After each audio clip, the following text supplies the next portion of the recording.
everybody, welcome to Waverly's Preps. It's Jeff. I got to thinking, my grandparents and how they grew up, Eastern Kentucky, Appalachian Mountains, and especially my dad's parents. They had their own farm. Some people today would call it homesteading. Well, they never knew what homesteading is. To them, it was just the way life was. They kind of grew their own. Now, my grandfather was born in 1909. He served in World War II. Came home. His family had property. I guess his dad gave him, treated two boys, split it up like, I don't know, I think it was a little over 60 acres between the both. And they built a house on the property, a well. They didn't have indoor plumbing. Had an outhouse. They basically grew tobacco on their farm because that's what a lot of people did back then to make money, was grow tobacco. And they grow their livestock, like a few cows and maybe some hogs. Had their chickens, had their gardens that they ate from. But they never really went to the store. They didn't depend. During the Depression and nothing like that, none of those people down there in the South really didn't depend on the government. I know for a fact, my grandparents never depended on the government or the local governments around there. They kind of like, that's just the way they didn't depend on it. They had to depend on themselves and the neighbors around them. They all kind of worked together to make life better, or just, it was a hard life, but it was the way they lived. I mean, they didn't know no different.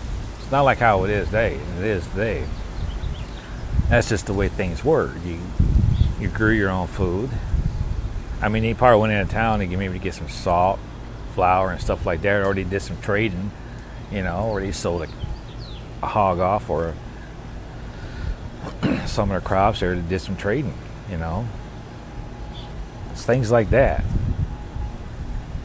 They never were dependent on the government. I mean, I think they had a radio or something like that, or maybe getting a newspaper once a week or so often, or they even had a phone in their house. I mean, they barely had electric, and that wasn't too stable anyways back at that time. I mean, this is like the 1940s all the way to the 50s and 60s. I mean, the technology there was a totally different atmosphere from it is here. From what I remember as a kid, because I was like 5 years old when they passed away, and it was like 1975, 76 when they passed away. And I can remember my grandparents had these old screens from their garden. They take beans. I think my dad called them white half runners at the time. Put them inside the top of the screens inside the car and dried them out.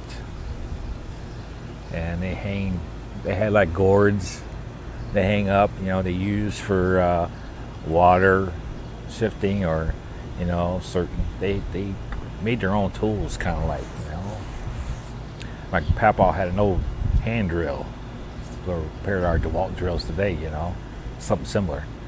A cow for milking, hogs for their bacon, or then if they get a litter or piglets, they raise them up, sell them off, things like that. What a lot of people call homesteading today is how they live their daily life. That's the only thing they knew to live. And I see a lot of people these days kind of getting back to that type of living. They call it either living off grid or homesteading or something like that. Well, my family did that. My parents didn't do it because they didn't want that kind of life. They wanted to move up north to Michigan, get jobs working in factories and stuff like that, because at the time during the 60s and 70s, that was the thing to do. A lot of people didn't want to work in coal mines or logging trees or things like that. They wanted to move north, where all the jobs were plentiful, and easy living in life and subdivisions and stuff like that. But my grandparents wanted better for their kids. Now these days, it's kind of like, in a way, it's not really worth it, because you become more dependent on government or state, local governments, or instead of less dependent on yourself, or be self-efficient for yourself. We have to worry about a company making sure our electric stays on. We have to worry about a company making sure our gas stays on, our water stays on. Then we got our cable TV or internet, things like that. My grandparents and my parents never did grow up like that. But this is signs of the times, things progress. But the one thing I took, and I think back now, the lessons I can learn from them back then, they were not dependent on the government. They depended on themselves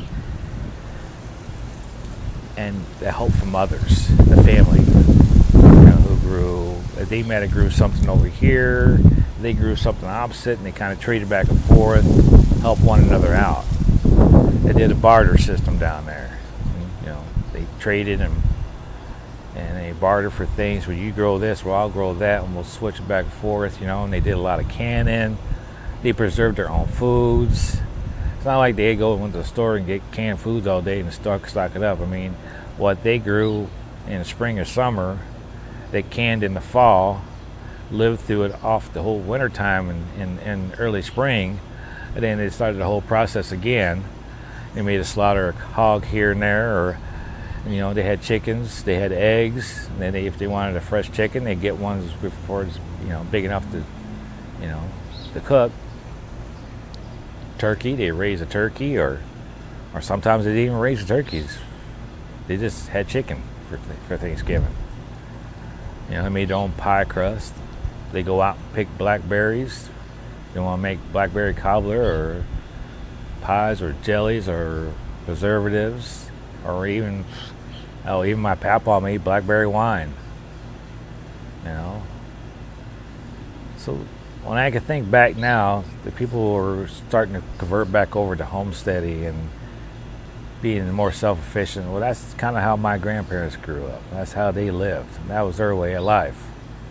And I see a lot of people these days heading toward that direction, which is a really good thing, because the less you're dependent on the resources around you are the modern day resources like the electric and government subs or whatever. Unless you're dependent on a local, federal, or state government, the better you are off. I mean, but at the same time, by doing a homestead, though, you get older. And you got to have a really good community of homesteaders, I think. I mean, you could be by yourself and be self-efficient by yourself, things like that. But my thing is this: you want to have a community of homesteaders, so that way you can trade on and off and do some barter and build a community of homesteaders. I think that's the biggest thing people ought to starting evolving to, of being homesteaders, is you start a community of homesteading. This guy's got like 10 acres over here and he's growing this, growing that. Okay, well, he's not growing this type, but he's not growing a bunch of tomatoes, he's growing beans. Well, I'm gonna grow a bunch of tomatoes over here. I think, anyways. I mean, that's how I would do it. I don't live in a homesteading area, or I don't homestead. I have a backyard, kind of dealt with the cards that was laid out to me, so I do my own preparedness. So the people did a homestead out there. My grandparents did that all their lives, all the way from my great-grandfather, who did most of his things on horseback ride or carriage to get from town out, because they didn't have cars for my great-grandfather. He was born in the 1800s. But I don't know, got me thinking. Did get me thinking about it. So do some history. Think about the people who live in eastern Kentucky or West Virginia or in the southern states down there, or even up here in the northern Michigan places. Interesting. how a lot of people are trying to convert back to that. A lot of people are converting back to that. Now you just start having a bigger community of it, of homesteading. So my thought is this: people who homestead are less dependent on, as long as you're not, for homesteading is a great thing, but at the same time though, 10 or 15 years from now, 10 years from now, you need to start building a homesteading community that will be more flourishable for one another, and working together as making a community, because it would be more beneficial, I think, because that's basically how my family did down south. A lot of people don't do that down there. It's kind of like it's non-existent no more. It's just modern day world caught up with people down there in the last 30, 40 years, and you can't grow tobacco down there anymore because the government took over and regulated all of that. So, yeah. Anyways, just my thought on homesteading and how my grandparents grew up. So, anyways, you guys take it easy. Keep preparing. For your homesteaders out there, it's a beautiful thing you're doing. You just spread it out there. I love you. And there's some good YouTube channels out there with some help people to homestead. I think it's a beautiful thing.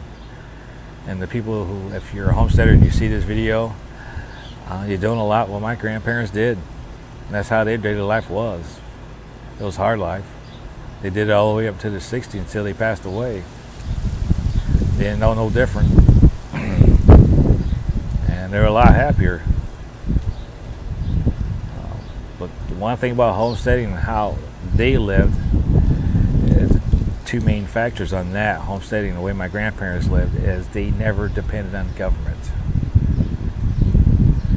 They never depended on anyone except for family. But back then, everybody, that's how we did it, though. That's how the community did it. They depended on one another, helped one another. And I think we lost that. We lost that. So, anyways, that's just my thought. Everybody, you guys have a blessed day. Take it easy. I hope you liked this video. Sorry for rambling on as much as I did. I wanted it to be a short video, but it turned out to be a longer video. But anyways, I hope you've seen the message or got the message in there. For homesteading and the way my grandparents and stuff like that, don't be dependent on the government. That's what it meant. What it means. You know?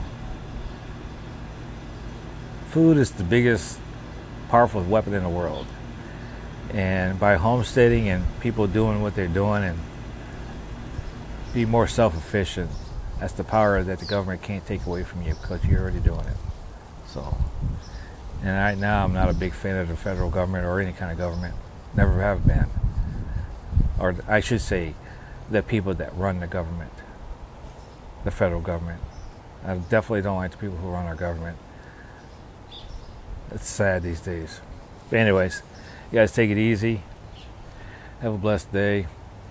And catch you on the other side.